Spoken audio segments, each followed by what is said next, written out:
जय श्री राम। जय श्री राम। प्रणाम मंत्र ओम रामाय रामभद्राय रामचंद्राय मेधसे रघुनाथाय नाथाय सीताया पतये नमः। भगवान रामचंद्र की जय। राम लक्ष्मण सीता हनुमान की जय। আবার ফিরে এলাম সেই আপনাদের পছন্দের অনুষ্ঠান টক শোয়ে। তো আমরা অযোধ্যা ধামে রয়েছি। এই অযোধ্যা ধামে ভগবান রামচন্দ্রের আবির্ভাব ভূমি, বশিষ্ঠজির তপভূমি, সরজ নদীর দ্বারা এই নগরী অতীব সুন্দর। আজকে আমরা আলোচনা করব একটা বিশেষ বিষয় নিয়ে। ভগবান রামচন্দ্রের উপরে অনেক জায়গা থেকে অনেক বিতর্ক আসছে, ভগবান রামচন্দ্র আদর্শ কিনা। তিনি সীতা দেবীর উপরে এক প্রকার যত পরনাস্তি নিপীড়ন করেছেন, সীতার অগ্নি পরীক্ষা থেকে, পাতাল প্রবেশ থেকে, বনবাস থেকে কি না করেননি। সত্যি কি তিনি মহিলা পীড়ন করে গেছেন, নাকি আদর্শ রাজা ছিলেন? আমরা শুনেছি গুরুবর্গদের কাছে ভগবান কৃষ্ণ লীলা পুরুষোত্তম, মহাপ্রভু ঔদার্য পুরুষোত্তম বা প্রেম পুরুষোত্তম, আর ভগবান রামচন্দ্র মর্যাদা পুরুষোত্তম। মর্যাদা, এক পত্নী ব্রত, রাজধর্ম পালন, পিতৃসত্ব পালনের জন্য পুত্র ধর্ম পালন, সব দিক থেকে তিনি ছিলেন মর্যাদা সম্পন্ন। তো সেই বিষয়ে আমরা আলোচনা করব। আজকে আমাদের স্টুডিওতে আছেন গতবারের সেই পুরো টিম আমরা রয়েছি, কেননা আমরা অযোধ্যাতে আছি। তো অযোধ্যা থেকে আপনাদের রিলে করে শোনাচ্ছি। আমাদের সঙ্গে আছেন শ্রীপাদ শচীকুমার প্রভু, সুকণ্ঠ গায়ক। তো গতবারে বলছিলাম প্রভু একটু কিছু গান করে শোনাবেন, দেখা যাক আজকে হয়তো কিছু জয়রাম শ্রীরাম বা ভগবান রামচন্দ্রের ভজনের উপরে প্রভু হয়তো শোনালে ভালো। ঠুমক রামচন্দ্র যদি পাওয়া যায় কিছু। আর গতবারে তিনি আমাদের সঙ্গে থেকে আপনাদের সঙ্গে ভগবান রামচন্দ্রের উপরে বিভিন্ন কথা, তার উপলব্ধি, অযোধ্যা ধামে বসার উপলব্ধি এবং মন্দির দর্শনের জন্য আপনাদের অনেকে আহ্বান জানিয়েছেন, অনেকে এসেছেনও। এক সপ্তাহের ভিতরে অনেক লোক এসে গেছেন বাংলা থেকে। ভগবান রামচন্দ্রের সেই ভব্য নব্য মন্দির দর্শন করে গেছেন।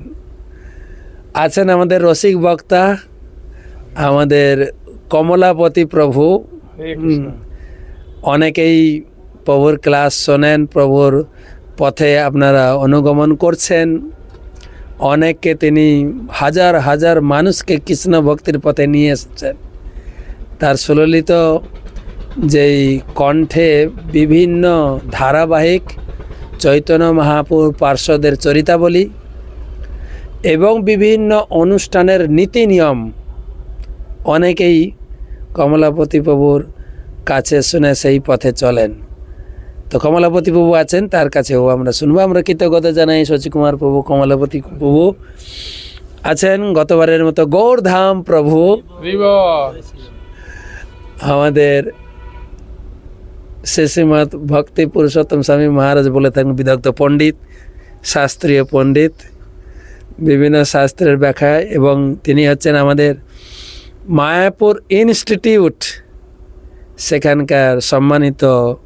তিনি হচ্ছেন শিক্ষক, ভক্তিশাস্ত্রী, ভক্তি বৈভব এবং সদাচার কোর্স, আইডিসি কোর্স, এই সমস্ত বিভিন্ন কোর্সে তিনি অনেক শিক্ষার্থীকে শিখিয়েছেন গীতা ভাগবতমের বিভিন্ন বিষয় এবং মহাভারতের কথা। তো আমরা আমাদের স্টুডিও, আমাদের এই টক শোর পক্ষ থেকে গৌরধাম প্রভুকেও সুস্বাগতম এবং কৃতজ্ঞতা জানাই। আপনার উপস্থিতি আমাদের আজকের টক শো সবাইকে অত্যন্ত আনন্দ প্রদান করবে। তো প্রথমে যাব আমাদের কমলাপতি প্রভু। অনেক দিন ধরে এখানে রয়েছেন। গত টক শোতে আপনার সঙ্গে দেখা হয়েছিল, তার বেশ কয়েকদিন আগে উনি এসেছেন। আজকে হয়ে গেল প্রায় 10-12 দিন হয়ে গেল এখানে বসে ভজন করছেন। জপমালায় একদম এসি ঘরে বসে ভজন, এসি ঘর নয় কিন্তু, এটা হিটার ঘর কিন্তু, ভজন। আর পায়ে হেঁটে হেঁটে সারাদিন লোকেদের সঙ্গে দেখা করে তাদেরকে অনুরোধ করেছিল প্রভুপাদের বই তুলে দিচ্ছেন। আপনার এক সপ্তাহ প্রায় 10-12 দিন হয়ে গেল এখানে, কেমন লাগছে বলেন? আপনি কি মায়াপুর ভুলে গেলেন নাকি? মহারাজ, মায়াপুর ভুলিনি। গুরু মহারাজ বৈষ্ণবগণ বলছেন আছি, আর ভক্তদের সঙ্গে আছি, আনন্দে আছি। প্রসাদ খুব সুন্দর হচ্ছে, ওই জন্যে আরও আছি। খালি ঠান্ডার জন্যে অনেকে পালাতে চাইছে, প্রচণ্ড ঠান্ডা, কিন্তু প্রসাদের জন্য অনেকে থেকে যাচ্ছে। অপূর্ব প্রসাদ, হ্যাঁ, যদি আসেন অবশ্যই পাবেন প্রসাদ। জয়। প্রসাদের লোভ দিয়েছেন, তবে প্রসাদের সাথে সাথে আজকে কৃষ্ণ কথার লোভনীয়তাও আপনারা পাবেন সবার কাছ থেকে।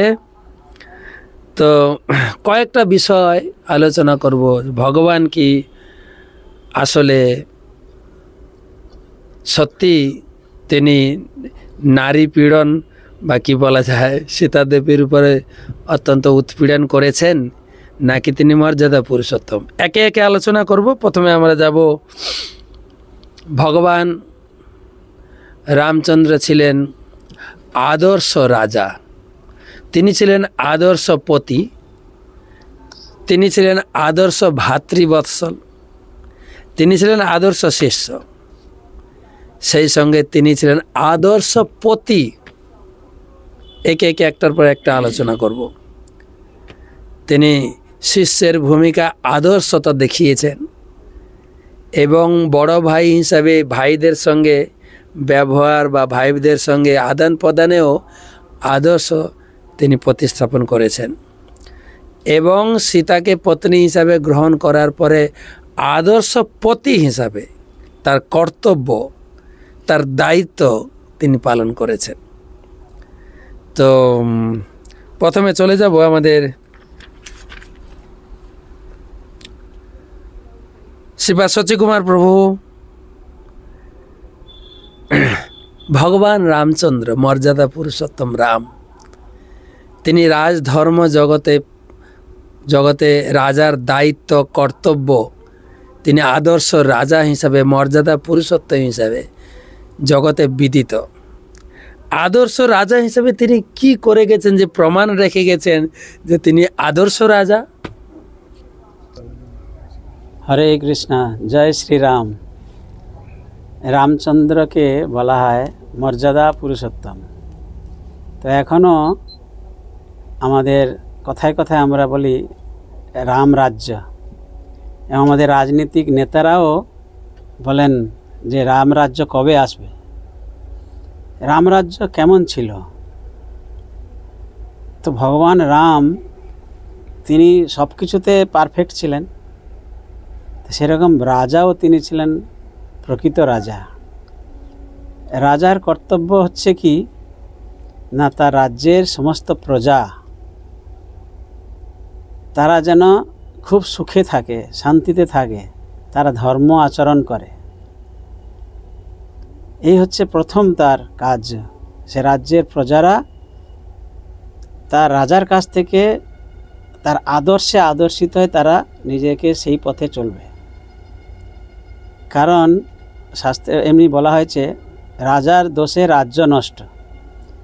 রাজা যদি ভালো হয় তাহলে সেরকম খুব তার প্রজারা খুব সুন্দরভাবে থাকে, তার আদর্শ। কিন্তু রাজা যদি বেন রাজার মতো যদি রাজা হয় তাহলে সমাজে প্রজারা খুবই কষ্ট পায়, তারাও খুব খারাপ পথে চলে যায়। রাজার আদর্শ খুবই ইম্পর্টেন্ট। এজন্য বর্তমান সমাজে আমাদের এরকম আদর্শ রাজার, আদর্শ নেতার খুবই অভাব, যার জন্য আমরা বর্তমান সমাজে এই বিভ্রান্ত হচ্ছি। কেউ যে আমাদেরকে গাইড করবে, কেউ আমাদেরকে যে একটা নীতি দেখাবে, সেই রকম কেউ নেই। সেজন্য ভগবান রামচন্দ্র তিনি আদর্শ রাজা ছিলেন। তার সমস্ত কার্যে তিনি ছদ্মবেশে তিনি ঘুরে বেড়াতেন, দেখতেন যে তার প্রজারা, তার হয়তো সামনে কিছু বলছে না কিন্তু পিছনে কিছু বলছে কি না। হ্যাঁ, আগেকার দিনে অন্যান্য রাজাদেরও আমরা প্রমাণ পাই যে তারা ছদ্মবেশে তারা বিভিন্ন জায়গায় যেতেন। এইভাবে আমরা দেখতে পাই যে রাজার উপরে অনেক কিছুই নির্ভর করে। রাজা আমাদের যদি সৎ হয় তো সেই রকম রাজাকে আমাদের নির্ধারণ করতে হবে, যে আমাদের সমাজকে যথার্থ শান্তি এবং ধর্মপথে, আদর্শ পথে আমাদেরকে নিয়ে যেতে সাহায্য করে। একটা সুন্দর কথা শুনলেন কিন্তু, যে সিভিল ড্রেসে, সাধারণ পোশাকে তিনি প্রজাদের মধ্যে ঘুরে ঘুরে শুনতেন যে আমার সম্বন্ধে কে কী ভাবছে, বা সকলের মনোকষ্ট দূর করার জন্য রাজার ভূমিকা রাজা পালন করছে কিনা। মনে পড়ে গেল একটা কাহিনী। ভগবান তিনি লঙ্কা বিজয় করে ফিরেছেন, তিনি তার রাজ্যে অযোধ্যাতে তার রাজ্য পুনঃঅভিষেক হয়েছে। সিভিল ড্রেসে তিনি ঘুরছেন প্রজাদের মধ্যে, কে কি ভাবছে। একটা ধোপার বাড়িতে স্বামী স্ত্রী ঝগড়া লেগে গেছে। তো স্ত্রী হয়তো কোনো কিছু ভুল কাজ করেছে, তখন ধোপা বলছে, তুমি কি আমাকে রামচন্দ্র পেয়ে গেলে? সীতা এত কিছু করলো, তাকে আবার ঘরে নিয়ে এলো। সীতা এতদিন রাবণের কাছে ছিল। এইটা শুনেই ভগবান রামচন্দ্র চিন্তা করলেন আমার সম্বন্ধেও মন্তব্য করছে। সঙ্গে সঙ্গে সীতাকে তিনি আবার বনবাসে পাঠিয়ে দিলেন। অনেক বড় ত্যাগ প্রজাদের সুখের জন্য। প্রত্যেক প্রজাদের, বলা যায় রাম রাজ্যে কারো আদি ব্যাধি ছিল না, সেই জন্য সকলে চায় রাম রাজ্য। কথা প্রসঙ্গে আমাদের পরম পূজ্য শ্রীমৎ ভক্তিচারু স্বামী গুরু মাজনী বলতেন, সবাই আমরা রাম মন্দির চাই, রাম মন্দির চাই, রাম মন্দির কবে হবে। কিন্তু রাম মন্দিরের সাথে সাথে রাম রাজ্য চাইতে হবে, সবাইকে রামের ভক্ত হতে হবে, রামের আদর্শ পথ প্রদর্শক হতে হবে। আদর্শ রাজার সকলের মুখে মুখে চলে আসে আদর্শ রাজা। কমলাপতি বাবু এই বিষয়ে কিছু যোগ দেবেন। হরে কৃষ্ণ। আদর্শ রাজা হিসাবে আপনারা শুনলেন শ্রীপাদ শচীকুমার প্রভু শ্রীমুখ থেকে, শ্রীমৎ ভক্তি বিজয় ভাগবত মহারাজের কাছ থেকে। আমি ওনাদের হয়ে আর একটুখানি সংযোজন করতে পারি যে আদর্শ রাজা যেমন চিন্তা ভাবনা বিচারও আদর্শ হওয়া উচিত। একটা ছোট্ট কাহিনী বলি, নাহলে আমিও আনন্দ পাবো না।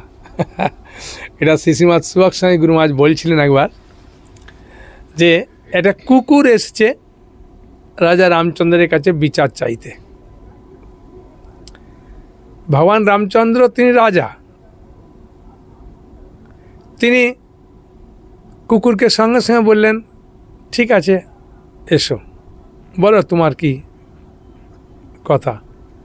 তখন কুকুর একবারে খুলে বললেন যে রাজন, আমার কথা যদি আপনি যথাযথভাবে শুনতে চান, তাহলে যে সন্ন্যাসী আমাকে আঘাত করেছেন ওই সন্ন্যাসী কাছে না থাকলে আপনি সঠিকভাবে বুঝতে পারবেন না যে কথাটা ঠিক না বেঠিক। রামচন্দ্র ভগবান কুকুরের কথাটাকে সঙ্গে সঙ্গে গ্রহণ করলেন, বলে হ্যাঁ হ্যাঁ ঠিক, মন্ত্রী তাড়াতাড়ি যাও, কুকুরকে নিয়ে আসো। কুকুরকে নিয়ে এলেন। কুকুরকে নিয়ে আসার পরে এই সন্ন্যাসীকে নিয়ে এলেন। সন্ন্যাসীকে নিয়ে আসার পরে কুকুর যেটা বলছেন সেটা সন্ন্যাসীকে, কুকুর বলছেন, রাজন আপনি সন্ন্যাসীকে মন দিয়ে শুনতে বলুন, আমি যেটা বলছি ঠিক না ভুল। রাজা রামচন্দ্র কুকুরের প্রতিটা কথাকে তিনি কিন্তু গ্রহণ করছেন। সন্ন্যাসীকে ডেকে নিয়ে এলেন। সন্ন্যাসী বসলেন। বসার পরে বললেন যে সন্ন্যাসী পবিত্র নদীতে স্নান করে যাচ্ছিলেন, আমি রাস্তাতে লম্বাভাবে না শুয়ে আড়ে আড়ে শুয়েছিলাম। কিন্তু সন্ন্যাসী আমাকে 3-4 বার বললেন সত্যে, আমাকে তার দণ্ড দিয়ে আমাকে খোঁচা মারলেন।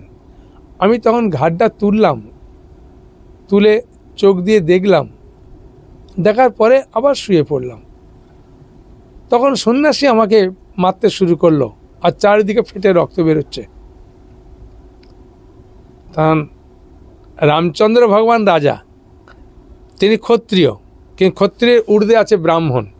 তাই ব্রাহ্মণদেরকে জিজ্ঞাসা করলেন যে ব্রাহ্মণগণ আপনারা বলুন, এই সন্ন্যাসী যেটা বললেন, এই কুকুর যেটা বললেন, সেটা সন্ন্যাসী কথার সঙ্গে মিল না অমিল আপনি জিজ্ঞাসা করুন।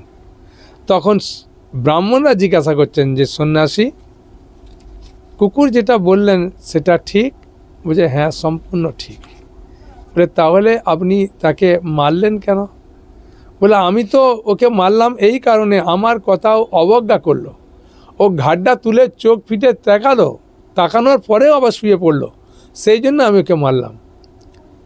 তখন কুকুরকে জিজ্ঞাসা করছেন রাজা রামচন্দ্র যে সন্ন্যাসী যেটা বললেন এটা ঠিক? বলে হ্যাঁ এটা ঠিক। বললে তাহলে তুমি উঠে চলে গেলে না কেন? বললে আমি 3 দিন এমন ক্ষুধার্ত ছিলাম, শরীর আমার অসুস্থ ছিল, আমি চোখটা তুলে দেখলাম ঘাটটা তুলে, কিন্তু তারপরে আমি আর যেতে পারলাম না, আমার শরীর খুব দুর্বল ছিল, ওই জন্য আমি ওখানে শুয়ে পড়লাম। তো উনি তো পাশ দিয়ে যেতে পারতেন। তখন রাজা রামচন্দ্র জিজ্ঞাসা করছেন যে সন্ন্যাসী আপনি তো অন্য জায়গা দিয়ে ঘুরে যেতে পারতেন, তা গেলেন না কেন? তা বলছে না, আমার পূজার সময় অতিবাহিত হয়ে যাবে, ওই জন্য আমি এই রাস্তা দিয়ে যেতে চাই, আমি পবিত্র নদীতে স্নান করেছি, এখন অন্য জায়গাগুলো অপবিত্র আছে, সেই জন্য আমি যেতে চাই। কুকুর কেন উঠে সাইড করে শুলো না? বলার পরে রাজা রামচন্দ্র কিন্তু বিচারের দণ্ডটা দিলেন না, দিলেন ব্রাহ্মণদেরকে। ব্রাহ্মণদেরকে বললেন যে সন্ন্যাসীর উপযুক্ত শাস্তি কী হওয়া উচিত? ব্রাহ্মণগণ বললেন সন্ন্যাসীর উপযুক্ত শাস্তি হচ্ছে পবিত্র নদীতে স্নান করতে না দেওয়া, এটা বন্ধ করে দেওয়া উচিত। তখন কুকুরের মুখে দেখছে কোনো হাসি বা আনন্দ, কোনো উল্লাস নাই। তখন রাজা রামচন্দ্র জিজ্ঞাসা করছেন আমার ব্রাহ্মণগণ যে বিচার দিলেন ওই বিচার আপনি সন্তুষ্ট নন? বলছেন না। তাহলে কি শাস্তি দিলে বলো যে তুমি খুশি হবে? তখন কুকুর বলতে শুরু করলেন যে উনাকে কালাঞ্জর মঠের অধ্যক্ষ করে দেন, আচ্ছা, তাহলে আমি খুব খুশি হব। তখন ব্রাহ্মণগণ বলতে শুরু করলেন যে কুকুর তুমি জানো কালাঞ্জর মঠের কত ঐশ্বর্য, ওই মঠের অধ্যক্ষ হলে ভিক্ষা করতে হবে না, স্নানের জল এমনকি ঘরে পৌঁছে যাবে, কত কি সুযোগ সুবিধে। বলছে হ্যাঁ আমি জানি। বই তাহলে কেন উনাকে কালাঞ্জর মঠের অধ্যক্ষ করতে চান? বলছে আমি ওই কালাঞ্জর মঠের অধ্যক্ষ ছিলাম, আমার ইন্দ্রিয়গুলো সংযম ছিল, একটু সামান্য ভুলের জন্যে আমাকে এই কুকুর জন্ম পেতে হয়েছে। আর উনার ইন্দ্রিয়গুলো যেভাবে অসংযত, উনি কালাঞ্জর মঠের অধ্যক্ষ হলে খুব তাড়াতাড়ি আমার মতো একটা কুকুর জন্ম পাবে, তাহলে কুকুর জন্মের যন্ত্রণাটা বুঝতে পারবেন। রাজা রামচন্দ্র বললেন ব্রাহ্মণগণ আপনারা বলুন। তা বলছে কুকুর যদি চায় তাহলে ওই বিচারটাই করা উচিত। রাজা রামচন্দ্র ভগবান লোক মারফতে থেকে কালাঞ্জর মঠের অধ্যক্ষ করে দিলেন। এখন তাহলে প্রশ্ন হচ্ছে, তাহলে মর্যাদাবান পুরুষোত্তম কী করে হলো? না, তিনি মর্যাদা লঙ্ঘন করলেন না, তিনি ক্ষত্রিয় হয়েছে, রাজা হয়েছেন, কিন্তু ক্ষত্রিয়ের ঊর্ধ্বে যেহেতু ব্রাহ্মণ, তাই ব্রাহ্মণদের মতামত নিয়ে তিনি বিচার করলেন। এই হিসাবে আমরা দেখতে পাই যে মর্যাদা পুরুষোত্তম ভগবান রামচন্দ্র তিনি কিভাবে মর্যাদাকে রক্ষা করেছেন। হ্যাঁ, মহারাজ বললেন, আপনারা শুনলেন যে সীতা মাকে বনবাসে দেয়া এটা কি আদর্শ পতির কাজ? তিনি মর্যাদাকে লঙ্ঘন করেননি, মর্যাদাকে উল্লঙ্ঘন করেননি বলে তাকে মর্যাদাবান পুরুষোত্তম বলা হয়। ঠিক আছে, হরে কৃষ্ণ। মহারাজ কিছু বলবেন? জয় শ্রীরাম।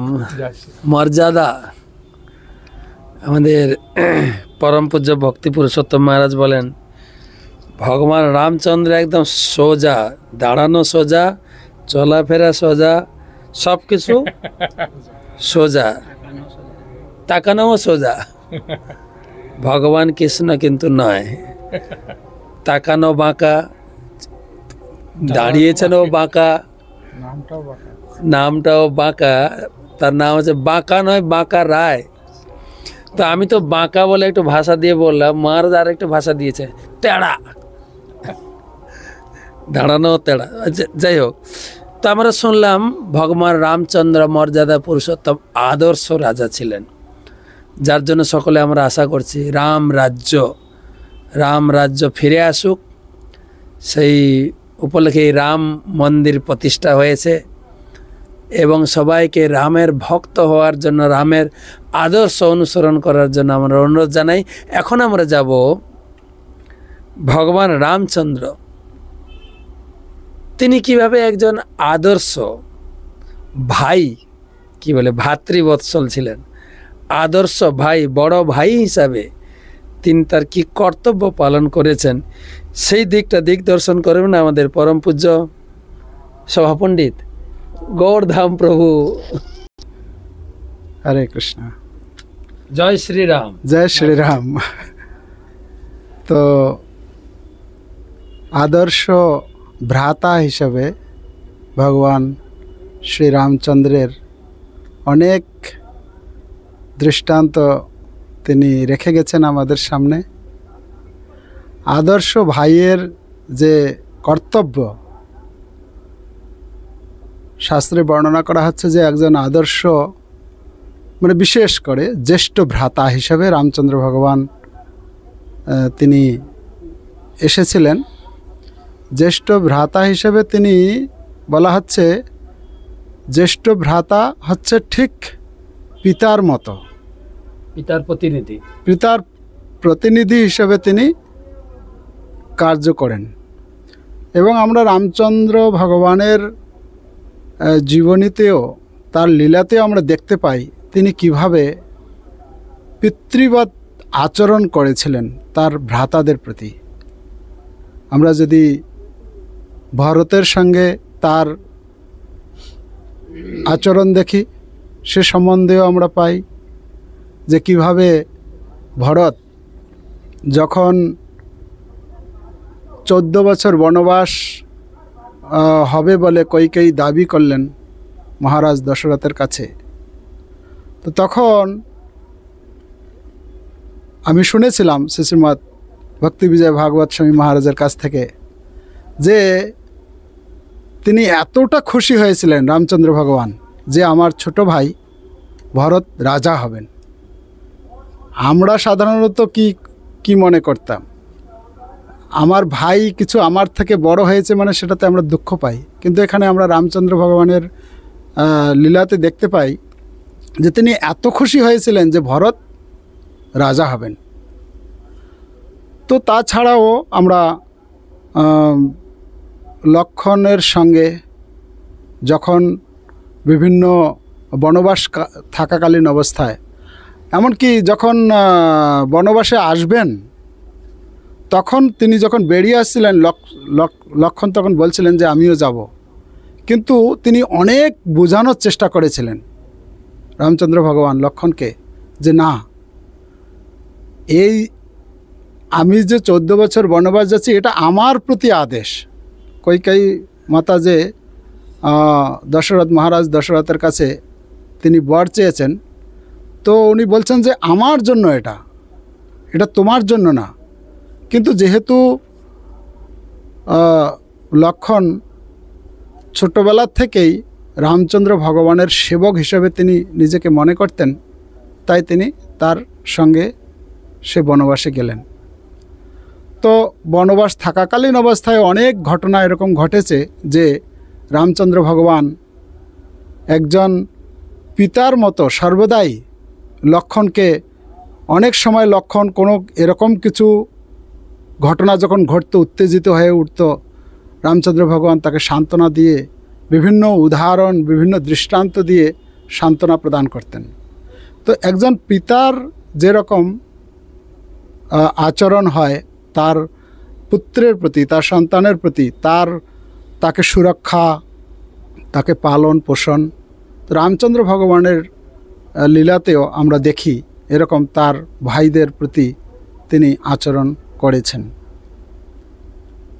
আমি একবার শ্রীপাদ কমলাপতিপুর কাছ থেকে শুনেছিলাম যে যখন তিনি ফিরে আসলেন মানে বনবাস থেকে, তো তখন এই যখন তিনি এসে যখন খবর নিলেন যে ভারতের কি অবস্থায় আছে, তো যখন শুনলেন যে রামচন্দ্র ভগবান যবে থেকে বনবাসে গিয়েছেন, বনবাসকালে যে অবস্থায় তিনি অবস্থান করতেন, যেরকম ভূমিতে শয়ন, বল্ক মানে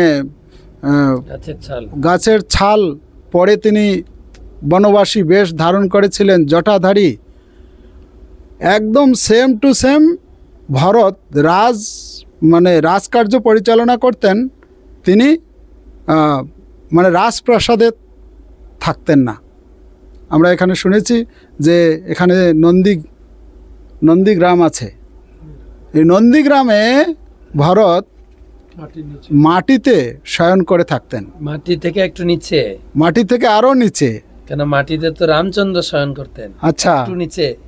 ও মহারাজ, আরো আমাদেরকে এটা একটা ভালো শিক্ষণীয় বিষয় যে শুধু মাটিতে উনি শয়ন করেননি, যেহেতু রামচন্দ্র ভগবান মাটিতে শয়ন করতেন, তাই তিনি তার নিচে মানে মাটিতে আরো নিচে তিনি অবস্থান করতেন।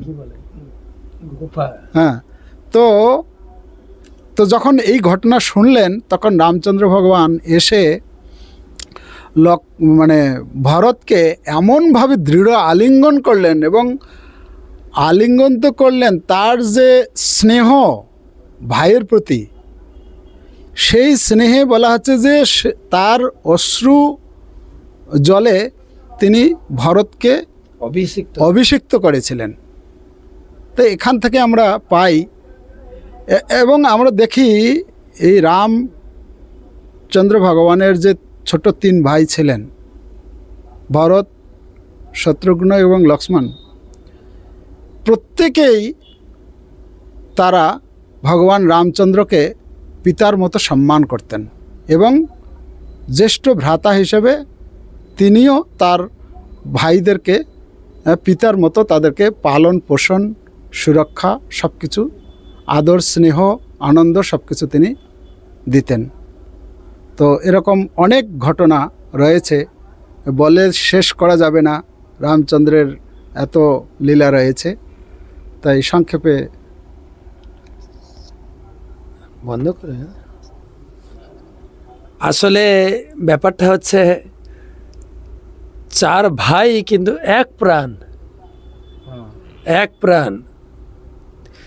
তাদের দশরথ মহারাজের কোনো সন্তান ছিল না, কিন্তু একসঙ্গেই 3 রানী একসঙ্গেই গর্ভবতী হয়েছেন। এবং রামচন্দ্র ভরত 2 মায়ের ছেলে, কৈকেয়ী এবং কৌশল্যা এবং কৈকেয়ী, আর হচ্ছে সুমিত্রা 2 পুত্র, শত্রুঘ্ন এবং লক্ষ্মণ। এরা 2 ভাই, লক্ষ্মণ আর শত্রুঘ্ন, তারা 2 ভাইয়ের প্রতি আকৃষ্ট হয়েছে। লক্ষ্মণ রামের প্রতি, শত্রুঘ্ন ভরতের প্রতি। দুইজনের সেবায় নিযুক্ত হয়েছিলেন। এবং এই যে ভরতের কথা আছে, এই বালকাণ্ডতে যেটা দেখা যায়, যখন 4 ভাই উঠোনে খেলা করতেন, কখনো কখনো হার জিত একটা আসে না, ভরত হেরে যাচ্ছে, কিন্তু ভগবান এমনভাবে ট্রিক্স করতেন, হারার পাশাটাকে এমন ঘুরিয়ে দিতেন ভরতের জিত। ভরত জানতো যে আমার হার ভাই দেখতে পারবে না, সে ভরতকে হারতেই দিত না। এতটাই মানে শুধু যে ভগবান রামচন্দ্র ভাইদের ভালোবাসতো তাই না, ভাইরাও একে অপরের সঙ্গে এত ইন্টিমেসি ছিল, এত একাগ্রতা ছিল, একাত্মতা ভাষাটা ঠিক আছে, মানে একাত্মতা ছিল। এটা আদর্শ। এসব জিনিস একটা এখন তো কল্পনার মতো মনে হবে কিনা, এখন তো সবার ঘরে মনে একটাই, এই যে মিল ঝুলটা এখন মনে একটু অনুমান করবে শুধু, আর বা পড়ে একটু শিখবে, কিন্তু ভিতরে যে কতটা হৃদ্যতা, একাত্মতা, এক প্রাণ, হয়তো দেহ আলাদা আলাদা, আরও আমরা গভীর আলোচনা করব। গৌরধাম প্রভু বললেন অনেক কিছু রয়েছে যে বলে শেষ করা যাবে না। তবে আমরা একটু কমলাপতি বাবুর কাছে না শুনলে মানে এটা কমপ্লিট হবে না নাকি? কমলাপতি বাবুর কাছে একটু। হরে কৃষ্ণ। এখন প্রশ্ন হচ্ছে এই চার ভাই কে ছিলেন কে, তাই না? মনে প্রশ্ন আসতে পারে না। ভগবান কৃষ্ণের প্রথম প্রকাশ হচ্ছে বলরাম, আর বলরাম থেকে এসছেন দ্বারকা চতুর্ভ। ওই দ্বারকা চতুর্ভ হচ্ছেন বাসুদেব, হচ্ছেন রামচন্দ্র, শঙ্কর্ষণ হচ্ছেন লক্ষণ, বাসুদেব শঙ্কুন প্রদ্যুম্ন, আর অনিরুদ্ধ হচ্ছেন ভরত আর শত্রুঘ্ন।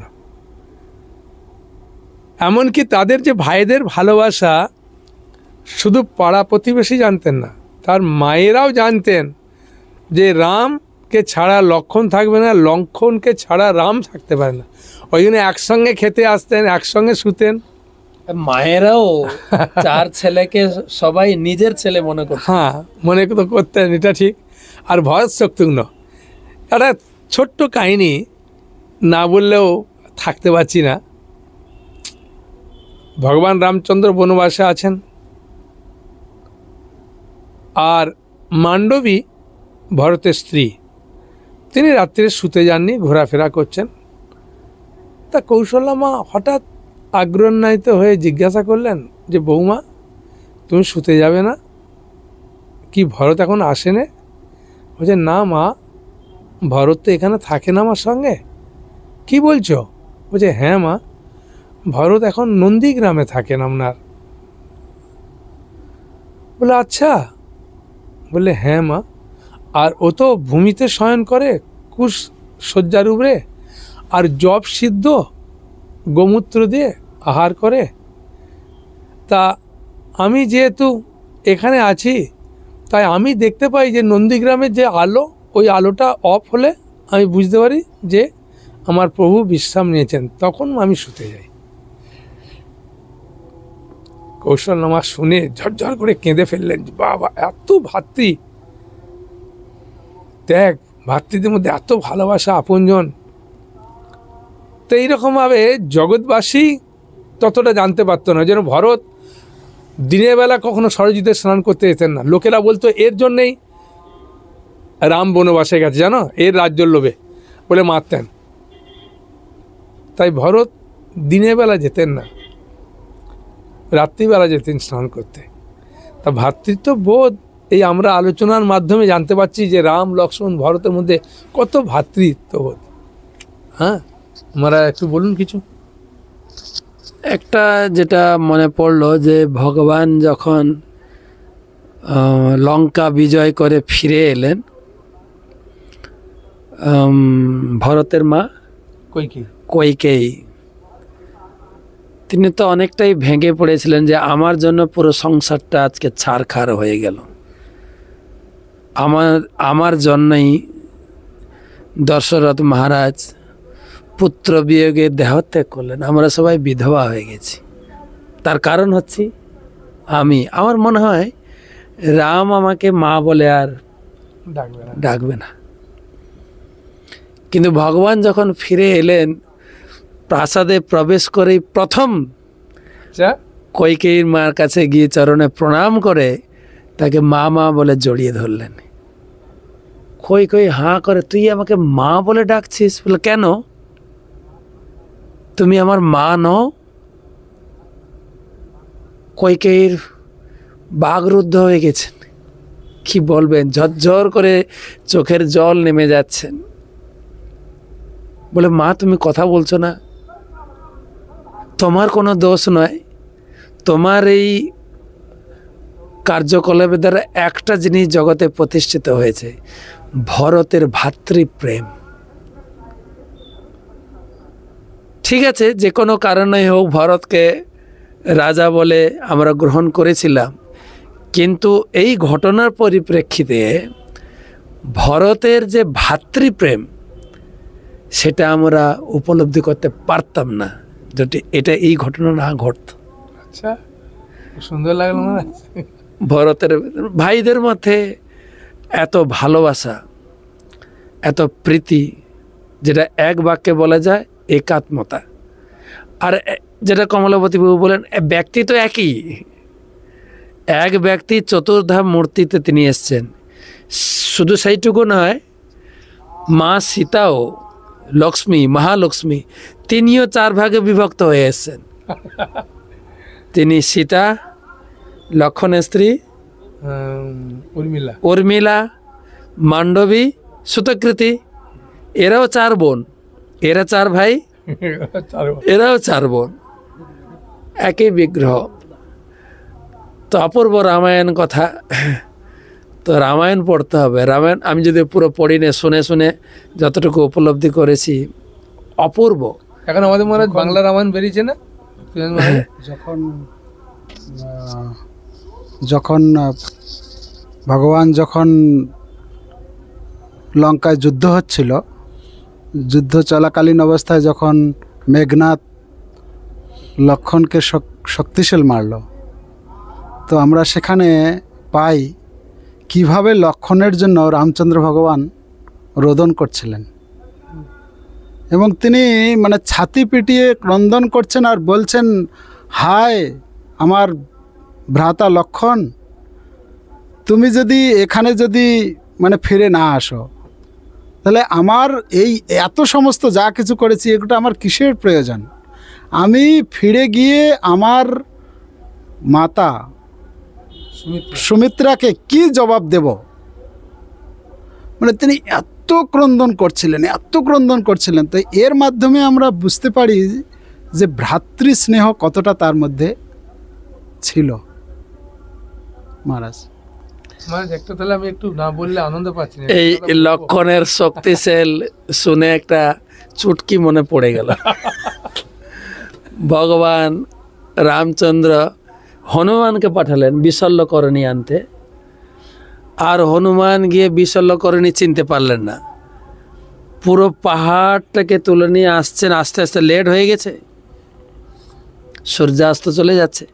সূর্যাস্তের আগে ওষুধ দিতে হবে কিন্তু, তাই না? আমাদের ভানু গঙ্গোপাধ্যায় আছেন, বাংলাদেশের ভানু, বলছেন স্ত্রীকে, আচ্ছা বলো তো, এই বগলে যদি গায়ে জ্বর থাকে, বগলে থার্মোমিটার দেয় কেন? তাপ তো যে কোনো জায়গা থেকে মাপা যায়, বগলে কেন মাপে? তা তো জানি না। শোনো, যে হনুমান গিয়েছিল বিশল্যকরণী আনতে গিয়ে, পাহাড় আনতে আনতে অনেক লেট হয়ে গেছে, সূর্য অস্ত যায়, তখন সূর্যকে বগলে চেপে ধরেছে, এই অস্ত যাবে না, পুরো হিটটা এখানে আছে। যাই হোক, তো কমলাপতি বাবু কিছু বলতে চাইছে? না, আমি মহারাজের কথাটা একটু বলতে চাইছি। মহারাজ যে বললেন যে ভাইদের মধ্যে মিল নেই, শুধু তার বোনেদের মানে বৌমা যে 4 বোনের মধ্যে কি মিল, সেটা আমি বলতে চাইছি একটু। একটা কথা, যে একবার নিদ্রাদেবী এসেছিলেন, এসে লক্ষণকে বললেন যে লক্ষণ তুমি একটুখানি বিশ্রাম যাও। বলে কেন? না তোমার জন্য আমি বিশ্রাম যেতে পারছি না, রাত্রিরে অল্প সময়ের জন্য তুমি বিশ্রাম যাও, তাহলে আমি বিশ্রাম নেব। তখন লক্ষণ বললেন, নিদ্রাদেবী আপনি যেটা বলছেন ঠিকই, কিন্তু আমার ভাইয়ের সেবা আমি বেশি দিন পাবো না, 14 বছর মাত্র বনবাস, এই অল্প দিনের একটা সেবার সুযোগ পেয়েছি, তার মধ্যে আবার ঘুমিয়ে কাটাবো? যদি আপনি বর দিতে চান আমাকে, তাহলে এক কাজ করুন, আমার স্ত্রী আছে উর্মিলা অযোধ্যায়, ওখানে গিয়ে আমার স্ত্রীকে কিছু একটা বর দেন, আমি তো তাকে ছেড়ে চলে এসছি। বলে ও তাই গেছেন নিদ্রাদেবী, গিয়ে উর্মিলা দেবীকে বলছেন যে আপনার স্বামী আপনার কাছে পাঠালো, আপনি কিছু বর চান, আমি নিদ্রাদেবী আপনাকে কিছু আশীর্বাদ দেব। বললে আচ্ছা, যদি বর দিতেই চান আমাকে, তাহলে এই বর দেন, আমার স্বামী প্রভু রামচন্দ্রের সেবা করতে গিয়ে আমার কথা যে সময় মনে করেছে, ওই সময় প্রভু রামচন্দ্রের সেবা থেকে বঞ্চিত হয়েছিলেন, তাই আর কোনোদিনও যেন আমার কথা ক্ষণিকের মতো যেন একটুখানি চিন্তা না করে, যাতে প্রভু রামচন্দ্রের সেবায় কোনো ব্যাঘাত হয়। তা চিন্তা করুন, বোনেদের মধ্যে যেমন মিল, ভাইদের মধ্যে মিল। মহারাজ টপিকসটা খুব সুন্দর বেঁচেছে, তাই না? খুব আনন্দ লাগছে। আর এটাও ঠিক যে ভগবান যখন 14 বছরের জন্য বনবাসে যাচ্ছেন, লক্ষণের যাওয়ার ইচ্ছা হলো, কিন্তু উর্মিলাকে জিজ্ঞাসা করছে, না প্রথমে মাকে জিজ্ঞাসা করেছেন যে মা আমি ভাইয়ের সেবায় যেতে চাই। মা কি উত্তর দিলেন, তুমি তো আমার সম্পদ নও, তুমি এখন না, উর্মিলাকে জিজ্ঞাসা করো, উর্মিলা যদি পারমিশন দেয় তবে যেতে পারে। উর্মিলার সঙ্গে সঙ্গে পারমিশন দিলেন। সেটা আবার আমাকে জিজ্ঞাসা করছো, সে কি? তুমি নির্বিঘ্নে নিশ্চিন্তে যাও রামের সেবা করার জন্য। আচ্ছা, তো দেখা যায় অনেক আলোচনা তো আমাদের অনেক টপিক আছে, কিন্তু একটু একটু ছোঁয়া দিয়ে যাচ্ছি। তো এখন ভাবছি যাব, আমরা কি আলোচনা করলাম? আদর্শ রাজা, আদর্শ ভাই গেল। এখন আমরা যাব আদর্শ শিষ্য। ভগবান কি আদর্শ শিষ্য ছিলেন? আদর্শ শিষ্য হিসেবে তিনি কি শিক্ষা প্রদর্শন করে গেছেন জগতের জন্য, তার কিছু দিক দর্শন আমরা তিনজনের কাছেই শুনব। আদর্শ শিষ্য হিসাবে রামচন্দ্র ভগবানের ভূমিকা। প্রথমে শচী কুমার প্রভু, আদর্শ শিষ্য। হরে কৃষ্ণ, জয় শ্রীরাম। তো ভগবান রামচন্দ্র তিনি আদর্শ শিষ্য ছিলেন। তিনি সব কিছুতে আদর্শ। তিনি যেরকম ভ্রাতা হিসাবে, রাজা হিসাবে, তিনি শিষ্য হিসাবে তিনি আদর্শ শিষ্য ছিলেন। তো এ প্রসঙ্গে আমরা জানি, যখন বিশ্বামিত্র দশরথ মহারাজের কাছে এসে এই রাম এবং লক্ষ্মণকে তিনি চেয়েছিলেন, তো সেই চাওয়াটাও একটা ঘটনা। যদিও দশরথ মহারাজ তিনি খুব উদ্বিগ্ন হয়েছিলেন, তিনি তার পুত্রকে কাছে পাবেন না, সেজন্য তারও দুঃখ ছিল। কিন্তু বিশ্বামিত্র তিনি কথা দিয়েছিলেন যে তিনি তাকে ভালোভাবে শিক্ষা দিবেন, সব কিছু করবেন।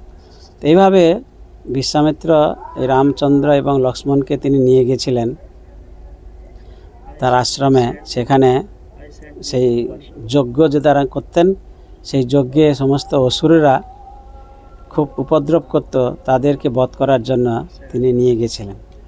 তো তিনি যখন গুরুদেবের আশ্রমে ছিলেন, সে যে শিষ্য হিসাবে তিনি রাজার পুত্র হিসাবে তখন ছিলেন না।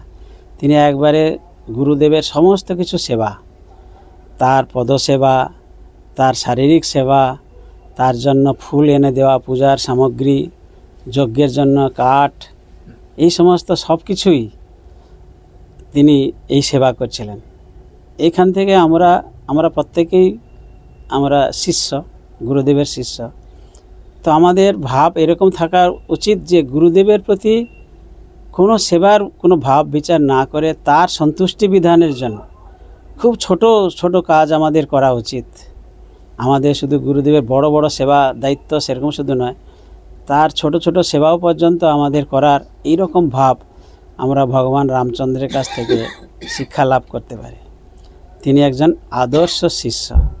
সেই শিষ্য হওয়ার জন্য বিশ্বামিত্র তাকে সমস্ত তার শিক্ষা দিয়েছিলেন, অস্ত্রবিদ্যা শিক্ষা দিয়েছিলেন। তারপরে তিনি গিয়ে সেখানে অহল্যাকে উদ্ধার করেছিলেন, বিশ্বামিত্রের সঙ্গে নিয়ে গিয়েছিলেন। তারপরে রামচন্দ্রের সঙ্গে সীতা দেবীর বিবাহ, এই সমস্ত বিশ্বামিত্র সঙ্গে থেকে সব কিছু করেছিলেন। এবং যখনই তিনি হরধনু ভঙ্গ করতে গিয়েছিলেন, তখনও তার গুরুদেবের তিনি পারমিশন নিয়ে তিনি সেরকম মনে করেন যে আমি খুব বীর, আমি সব কিছু করছি।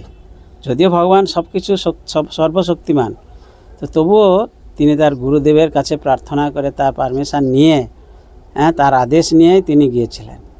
তো এইভাবে আমাদের রামচন্দ্র ভগবানের কাছ থেকে এই যে শিষ্য, প্রকৃত শিষ্য, যে আদর্শ শিষ্য হওয়ার শিক্ষা আমরা আমাদের জীবনে যেন পালন করতে পারি।